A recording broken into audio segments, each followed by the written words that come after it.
Cylinder বোরিংয়ের আড়ালে ইঞ্জিনের death warrant, বাইকে ধোয়া ছাড়ছে আর লোকাল গ্যারেজের ওস্তাদ মেকানিক বুদ্ধি দিল 2-3 হাজার টাকায় বোরিং করে বড় পিস্টন ঢুকাই দিব, নতুনের মতো রকেট হয়ে যাবে।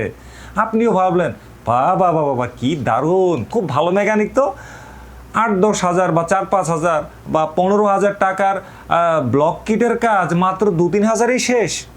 কিন্তু আপনি কি জানেন, আপনি নিজেই কিন্তু নিজের ইঞ্জিনের ডেথ ওয়ারেন্টে সাইন করছেন। লোকাল লেদ শপে যখন সিলিন্ডার বোর করা হয় তখন মেটাল কেটে সিলিন্ডারের দেয়াল বা ওয়াল থিকনেস পাতলা করে ফেলা হয়।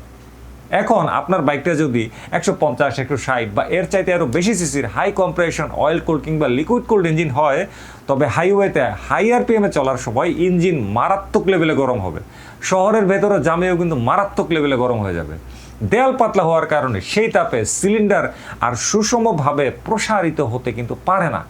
ফলাফলটা কি হয়? পিস্টন এবং সিলিন্ডারের মাঝখানের যে মাইক্রোমিটার গ্যাপটা গরমের চোটে বন্ধ হয়ে যায় এবং পিস্টন সিলিন্ডারের দেয়ালে জ্যাম হয়ে আটকে যায়, যাকে মেকানিকরা বলে ইঞ্জিন সিজ করছে।